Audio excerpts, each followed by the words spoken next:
Сайн байцгаана уу? Та бүхэндээ саяхан нээлттэй хийгээд бужигнуулаад байгаа Eco Valley хэмээх маш сонирхолтой киног ярьж өгөхөд бэлэн боллоо. За тэгээд үзгээсээ өмнө суухдаа лайк болон сабаа дарж дэмжихээ битгий мартаарай. Ингээд кинонд орцгоё.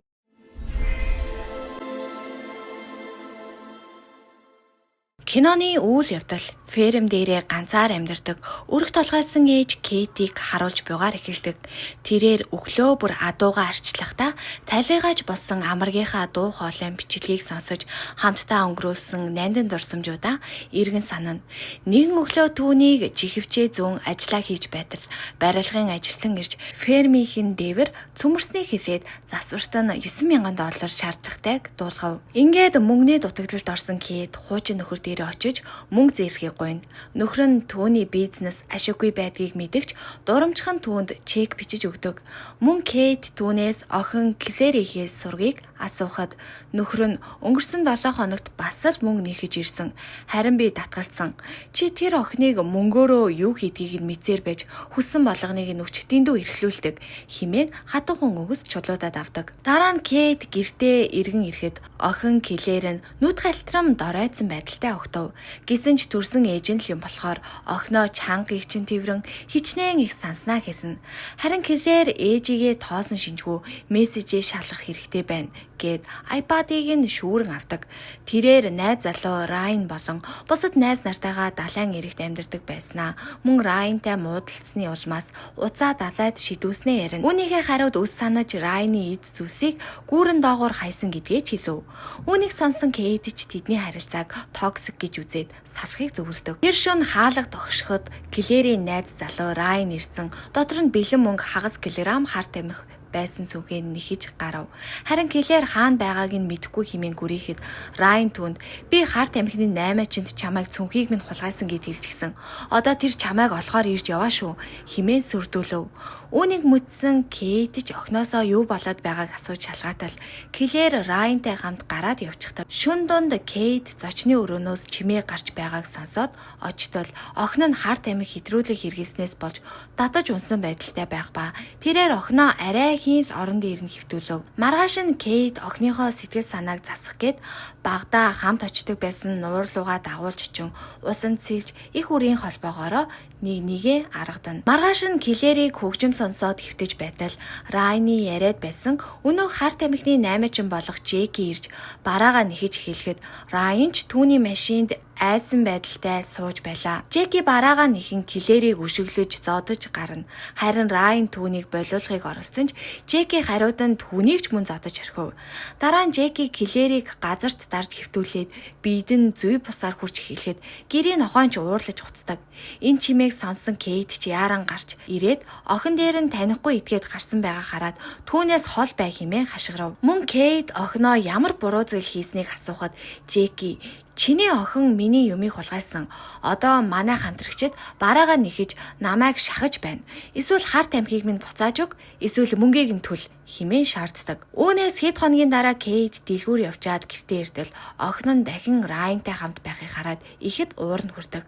Тэгсэн Клэр Райн миний буруугаас болж энэ асуудалд орсон. Бид хоёр танд дахиж төвөг удахгүй тул эндээс холтгоор шийдлээ л гэж авдаг.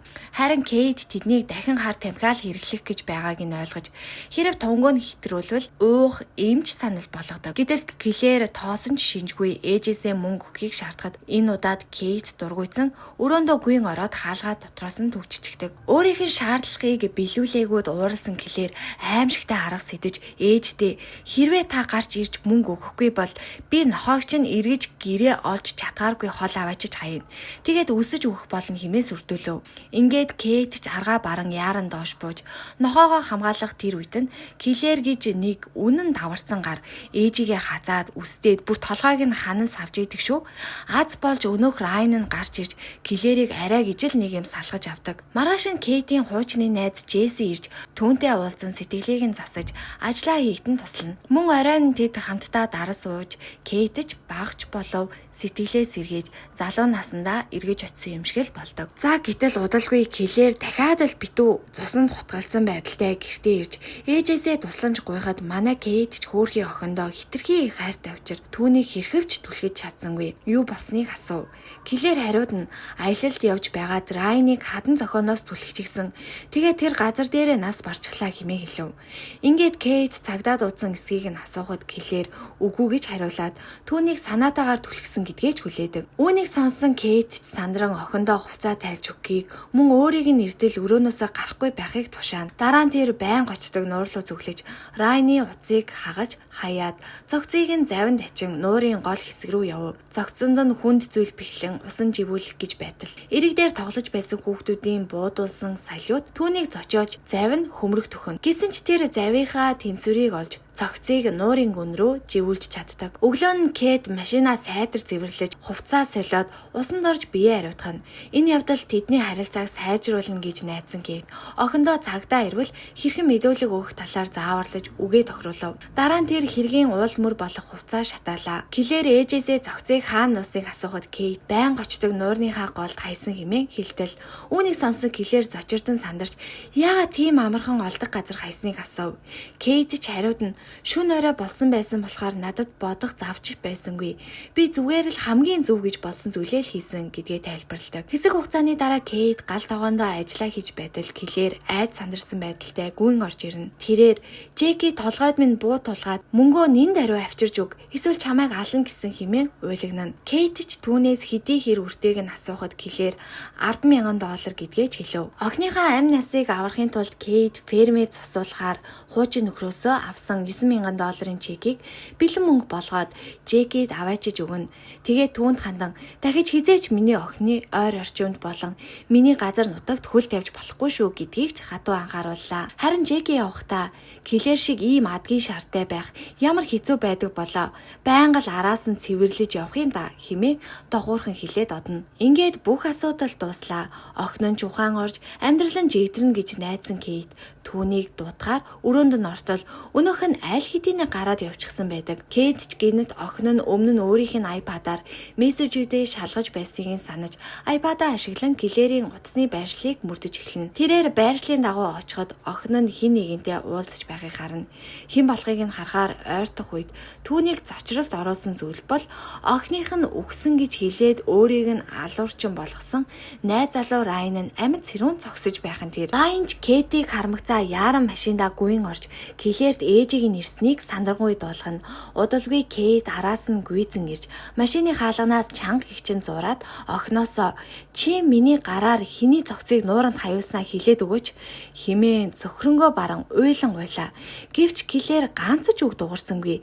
Харин Райн машинаас бууж ирэн Кейтийг хүчээр түлхэн холдуулаад Киллерийг суулгасан чигтээ хурдлан явж одов. Тэр шөнө Кейт iPad-аа нэг охиныхоо Райнтай харилцсан зурвасуудыг уншив. Киллер нэгэн зурвастаа би ээжээрээ юу ч хийлгэж чадна гэж бичсэнийг хараад л Кейтийн дотор хүй дахан тэр охин нь найз залуутайгаа нийлэн түүнийг хуурж өөрийнхөө хайраар тоглоом хийн аимшигт хэрэгтэй ашигласныг тэр ясан маханда тултал ойлгов. Маргааш нь тэр нууранд иргэн очиж усны гүн рүү хэд хэдэн удаа шумбаж хайсан зогцоо хайсан боловч юу ч олсонгүй. Нар жаргагч төхөж нуурын эргүүл ирэн түүнийг явахыг сануулах ба түүнийг явсны дараа усны мандлаас бөмбөлөг ориглон гарахыг Кейт анзаарч цогцос доор байгаа гэдэгт итгэв. Аргаа барсан Кейт найз Джесси рүүгээ уцтаж би маш том асуудалд орчихлоо. Яаж гарах учраа олохгүй байна хэмээн тусламжгүй. Джесси ч маргааш өглөөн нь эртлэн ирж Кейтийг хэд хоног тайван амрах газар аваачин дараа нь юу хийхээ хамтдаа бодохоор тохиролцов. Кейтийн очсон газарт сэтгэл санааны дэмжлэг хэрэгтэй бусад эмэгтэйчүүд ч байсан бөгөөд тэдний дунд байснаар охиноосоо болсон сэтгэлийн төмөн зовлонгоо төрж чаддаггүй мартаж чаджээ. Оройн нь хоол идэж суудал Кейт гэрээхээ камерын бичлэгээр хар тамхичин Жеки хаалгыг нь нүдэж буйг харав. Жеки камер руу ширтэн чиний нууранд хайсан цогцсийн талаар би мэднэ. Хэрвээ өөрийгөө болон охиноо бодож байвал намайг эргээд ирэхэд гэртээ байж байгаарай хэмээн сүрдүүлнэ. Эцэст нь Кейт Жекитэй уулзахад Жеки түүнд бүх хүнийг дэлгэв. Үүндээ бол Райн түүнд $10,000 үртэй байж л дээ. Өрөө түлхэхийн тулд Райн хар тамхи зарж эхэлсэн ч илүү их ашиг олохын тулд шуналтаж хар тамхин дээрээ үйлчлэгийг нь үхлийн тунгаар нэмэгдүүлдэг фентанил хэмээх бодис холсон байв. Харин Грег Камински гих залуу тэрхүү хар тамхинаас нь болж тунг нь хэтрүүлэн амиа алдчихалч л дээ. Үүнд айд сандарсан Райн Жеки дээр гүйн ирж тусламж гуйхад Клэр хажуунаас нь ээжийнхээ өөрийг нь гих хайрыг ашиглан түүнийг хуурч зогцыг устгуулж чадна гэж тэднийг ятгасан байна. Ингээд тэдний төлөвлөгөөч ёсоор болж Кейт ч тэдэнд тусалж дээрээс нь өөрийг хүртэл төлсөн болж таардаг. Мөн Жеки түүнийг энэ хэрэгт гүнзгий хутгалцсныг далимдуулан дахин мөнгө нэхэж газраа зараад мөнгөө өг эс бөгөөс би цагдаад бүгдийг хэлэн хэмээн сүрдүүлнэ. Үүнийг сонсон Кейт ч татгалзахад Жеки түүнд хүчээр фентанил тариад ухаан алдуулчихдаг. Удалгүй Кейтийг сэрхэд Жеки удас машины түлхүүрийг нь хураан авч түүнийг фермд нь хорсон байлаа. Мөн тэр Кейтийг талигаач амаргийнх нь өрөөнд байрлуулж бүх үйлчлүүлэгч рүүгээ завгүй гэсэн зурвас бичгийг тулгав. Энэ үед Кейт охиноосоо уучлал гуйсан зурвас хүлээн авч нууранд хайсан хүүгийн нэрийг ч мэдэж авна. Кейт аргаа барсан дүр эсгэн найз Джесси рүүгээ утастаж фермээ санаатайгаар шатааж даатгалаас мөнгө авах аргыг асууж буй зураг үзүүлнэ. Дараа нь тэр Жекид фермээ шатаавал $150,000 даатгал авах боломжтой гэсэн төлөлгөө танилцуулж түүнийг фермийнхээ албан ёсны ажилтан болгож мөнгийг хэсэгчлэн өгнө гэж итгүүлнэ. Жекид ч энэ санаанд таалагдж бүр үнэмшилтэй болохын тулд адуугаач хамт шатаахыг шаардав. Гэвч энэ бүхэн Кейтийн бодож олсон ууриг байсан бөгөөд түүний жинхэнэ төлөлгөө огт өөр байлаа. Тэрээр Джесситэй хамтран Жекийг ирэхээс ч өмнө гэрээгийн цогцыг нуураас гаран авч фермдээ нуусан байжээ. Тэр шөнө Жекигийн өгсөн дохионы галаар Кейт фермээ шатаахад Жеки ч гал асныг хараа санаа амар явж одлоо. Маргааш нь мөрдөн байцаагч ирж фермээс цогцос олдсныг дуулгаад